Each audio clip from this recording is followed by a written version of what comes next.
भारतीय संस्कृतीत 3.5 मुहूर्तांपैकी एक समजल्या जाणाऱ्या आणि मराठी नववर्षारंभ दिवशी साजरा होणारा गुढीपाडवा सण तालुक्याच्या ग्रामीण भागात पारंपरिक पद्धतीनं साजरा झाला. चक्रेश्वरवाडी इथल्या शिवमंदिरात ग्रामस्थांनी एकत्रित येत पुरोहित पाडेकाका यांच्याकडून पंचांग वाचन करून घेतलं.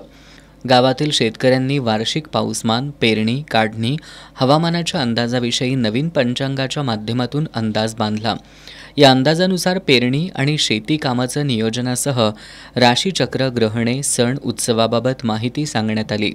चक्रेश्वर देवस्थानमधील 3 दानपेट्या देवस्थानच्या अध्यक्षांच्या हस्ते उघडण्यात आल्या. यामध्ये 78,000चा निधी संकलित झाला. देवस्थानकडे एकूण 8 लाखांचा निधी संकलित झाल्याचं देवस्थान समितीकडून सांगण्यात आलं. चक्रेश्वर देवस्थानच्या गुरवकीचा मान यावेळी बदलण्यात आला. शिवसाईबाबा सहकारी दूध संस्थेच्या वतीनं मावळते पुजारी अभिषेक गुरव यांचा चांगल्या सेवेबद्दल गौरव करण्यात आला.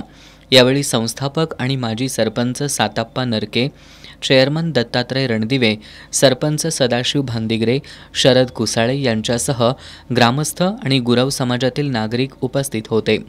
तालुक्यातील येळवडे इथं गुढीपाडव्यानिमित्त यात्रा संपन्न झाली, तर गावागावांमध्ये धार्मिक कार्यक्रम संपन्न झाले.